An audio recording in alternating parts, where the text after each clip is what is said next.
Assalamualaikum warahmatullahi wabarakatuh. Selamat siang semuanya. Waalaikumsalam warahmatullahi wabarakatuh. Yang terhormat Ibu Salbiah SEMPH selaku dosen pengampu mata kuliah Sanitasi Pemukiman dan teman-teman sekalian. Kami dari kelompok 3 akan menyampaikan materi mengenai analisis penyakit dengan media transmisi tanah, yaitu penyakit kecacingan. Sebelum masuk ke materi, saya akan memperkenalkan anggota dari kelompok 3.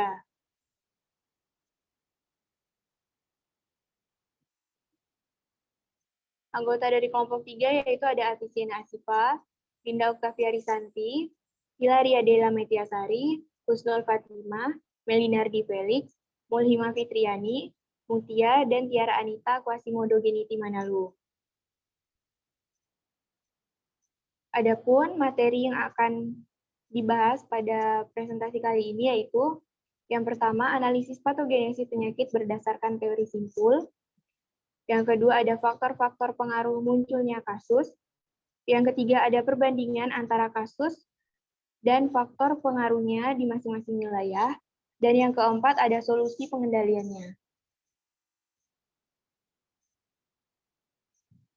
Slide pertama akan dibacakan oleh Tiara. Kepada Tiara, saya persilahkan.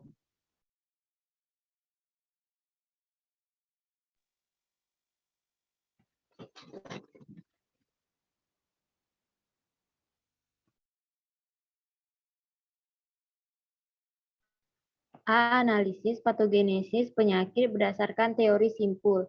Simpul 1 yaitu sumber atau agent penyakit yang merupakan komponen lingkungan yang dapat menimbulkan gangguan melalui kontak langsung, terhirup atau melalui perantara seperti virus, bakteri, jamur, dan parasit. Dalam penyakit kecacingan yang menjadi sumber atau agent penyakit adalah telur cacing atau cacing. Simpul yang kedua, media transmisi penyakit berupa komponen lingkungan, yaitu udara, air, makanan yang mengandung agent penyakit. Pada penyakit kecacingan yang menjadi salah satu media transmisi penyakit adalah tanah.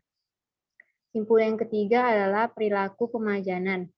Agent penyakit masuk ke dalam tubuh melalui satu proses yang disebut hubungan interaktif. Telur cacing atau cacing yang berada di tanah masuk ke dalam tubuh manusia melalui hubungan atau kontak antara media transmisi yaitu tanah dan perilaku manusia. Simpul 4, bukti nyata atau outcome, hubungan interaktif antara penduduk dengan lingkungan yang memiliki potensi bahaya gangguan kesehatan. Jika hal-hal yang berpotensi mendukung terjadinya penyakit kecacingan dilakukan, maka akan menyebabkan kejadian penyakit, yaitu kecacingan.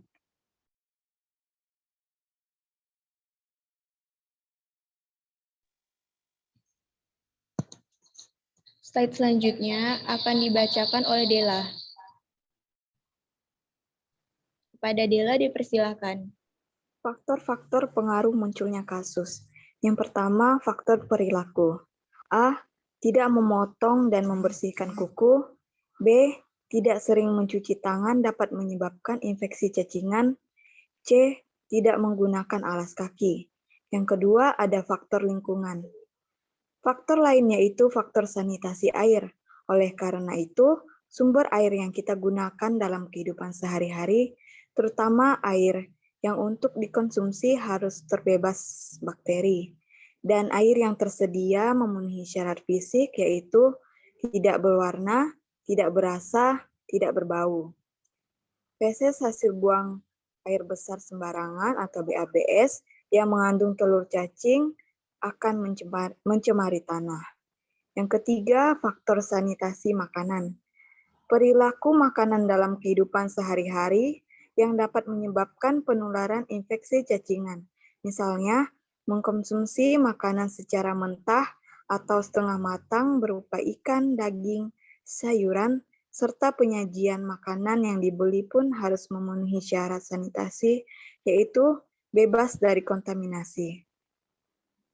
Yang keempat, faktor risiko sosial ekonomi. Orang tua dengan tingkat pendidikan tinggi tentunya memiliki pengetahuan lebih baik dalam hal perilaku hidup sehat, hidup bersih dan sehat, dibandingkan dengan yang memiliki tingkat pendidikan rendah. Tingkat pendidikan orang tua berperan dalam pertumbuhan, perkembangan, dan pembentukan perilaku higien anak.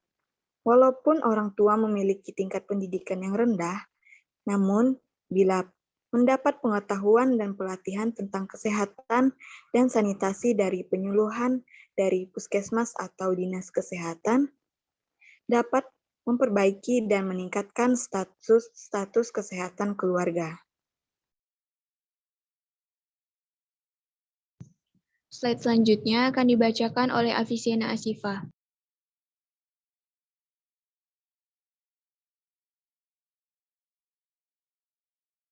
Kepada Sifa dipersilakan. Cek, sound check. Dapat dilihat pada kasus pertama berdasarkan hasil yang telah dilaksanakan yakni WSMPS Besmarak dan STGMIT Biupu Kupang tidak ada yang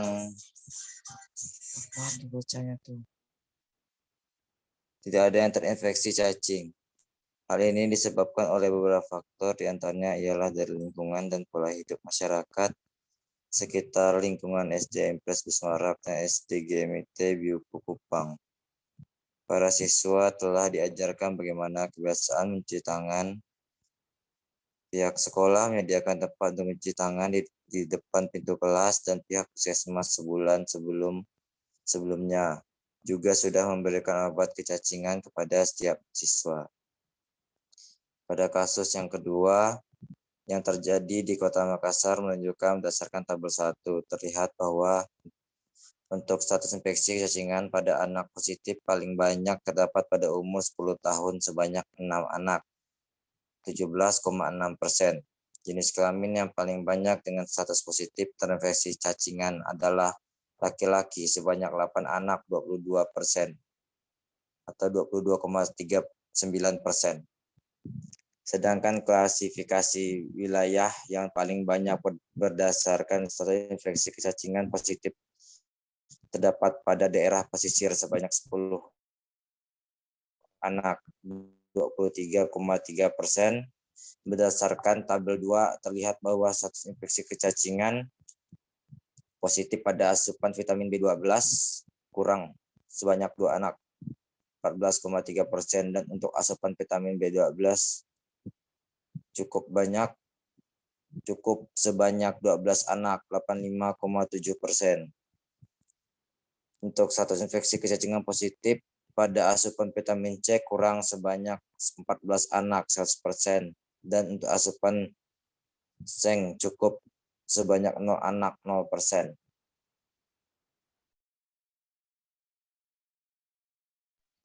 Slide selanjutnya akan dibacakan oleh Felix. Kepada Felix dipersilakan.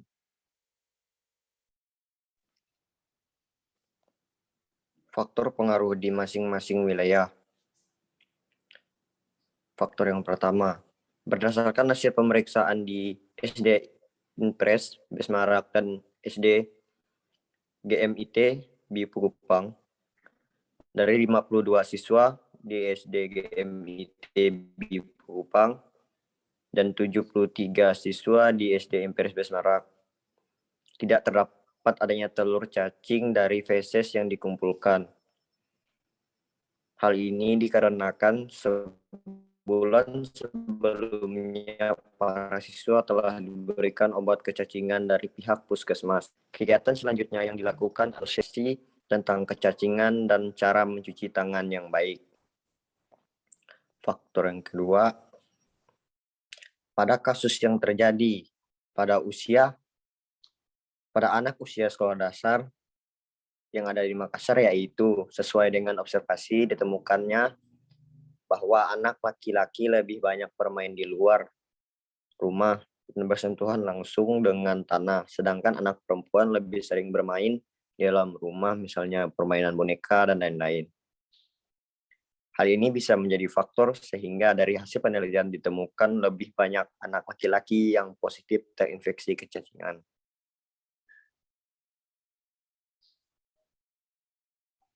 Selanjutnya akan dibacakan oleh Mulhima. Kepada Mulhima dipersilakan.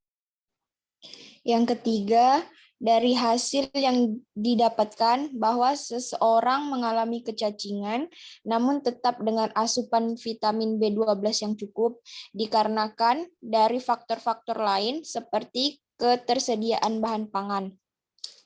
Melihat hasil recall dari responden juga mengatakan bahwa memang responden lebih banyak mengonsumsi makanan yang merupakan sumber dari vitamin B12, yaitu produk hewani seperti daging. Inilah salah satu hal sehingga yang positif mengalami kecacingan lebih banyak dengan asupan vitamin B12 cukup. Yang keempat, sedangkan untuk status kejadian kecacingan berdasarkan asupan vitamin C menunjukkan anak yang positif mengalami kecacingan lebih banyak dengan asupan vitamin C. Kurang yaitu sebanyak 14 anak atau 100% dari 88 sampel.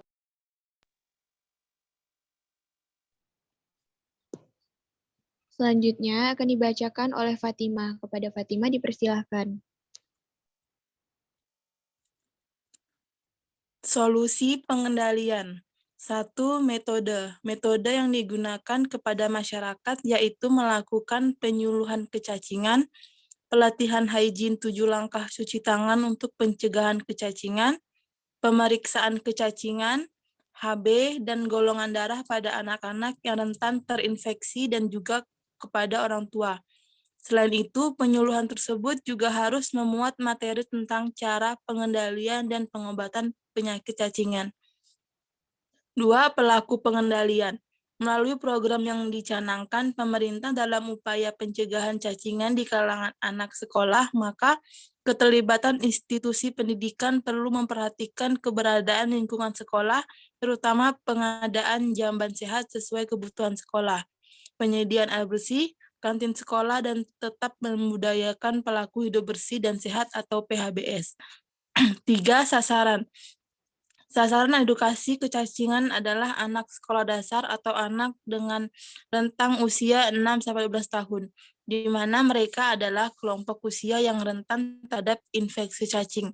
Anak usia sekolah dasar paling banyak terjadi penyakit cacingan.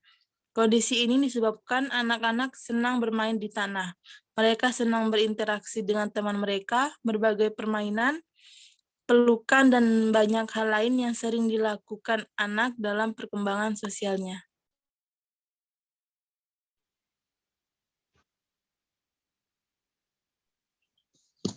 Selanjutnya akan dibacakan oleh Mutia. Pada Mutia dipersilakan.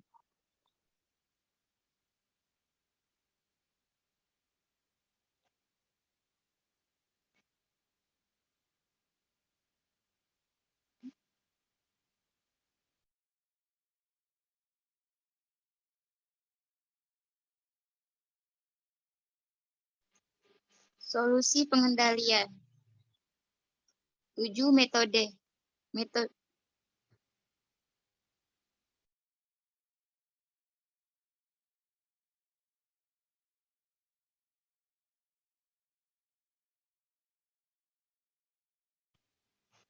Solusi pengendalian. 4. Cara memutus mata rantai penyebaran penyakit. A. Menjaga kebersihan diri dan lingkungan. Cuci tangan secara teratur, terutama setelah buang air. Mengganti popok bayi sebelum memasak dan sebelum makan. B. Menyimpan daging mentah dan ikan dengan baik. Kemudian masak hingga matang. C. Mencuci buah dan sayur dengan benar sebelum dikonsumsi. D. Jika terkena infeksi cacing, basuh bagian anus pada pagi hari untuk mengurangi jumlah telur cacing, karena cacing biasa bertelur pada malam hari. E. Ganti pakaian dalam dan spray setiap hari selama terinfeksi. F. Cuci pakaian tidur, spray pakaian dalam, dan handuk dengan air panas untuk membasmi telur cacing. G. Hindari menggaruk daerah di sekitar anus yang gatal. H. Gunting kuku agar tidak ada tempat untuk telur cacing dan jangan menggigit kuku. I. Hindari berjalan tanpa alas kaki dan menyentuh tanah atau pasir tanpa sarung tangan.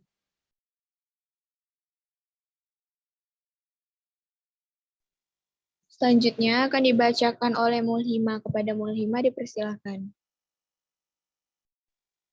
Solusi pengendalian. Bahan pengendalian. Adapun materi yang dapat dicantumkan dalam leaflet dan brosur tersebut yaitu pengertian penyakit kecacingan dan ciri-ciri atau gejala, media transmisi penyakit kecacingan atau penyebabnya, pencegahan penyakit kecacingan, dan cara mengatasi atau mengobati penyakit kecacingan. Alat dan bahan yang dapat digunakan untuk membuat leaflet atau brosur, yaitu laptop atau handphone untuk membuat leaflet atau brosur, aplikasi pendukung, sumber informasi materi leaflet atau brosur, buku, literatur, dan sebagainya. Setelah leaflet atau brosur selesai diketik, maka langkah selanjutnya yaitu mencetak leaflet atau brosur tersebut. Leaflet atau brosur siap untuk dibagikan kepada masyarakat.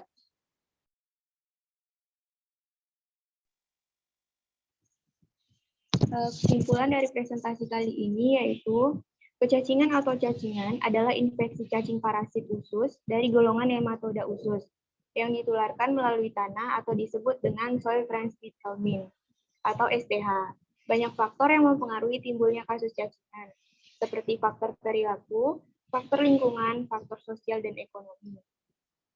Cara efektif mencegah penyakit cacingan yaitu dengan menjaga kebersihan diri dan lingkungan. Pengendalian penyakit kecacingan dapat dilakukan melalui penyuluhan terkait pengendalian penyakit kecacingan dengan sasaran anak usia 6-12 tahun. Pelaku pengendalian adalah semua unsur terkait di lingkungan sekolah, seperti pemerintah, guru, dan orang tua. Selain itu, dapat dilakukan dengan memberi informasi mengenai penyakit tersebut melalui pembagian leaflet atau brosur kepada masyarakat. Demikian materi dari kelompok 3, kurang dan lebihnya mohon maaf. Wassalamualaikum warahmatullahi wabarakatuh. Selamat siang. Waalaikumsalam. Waalaikumsalam warahmatullahi wabarakatuh.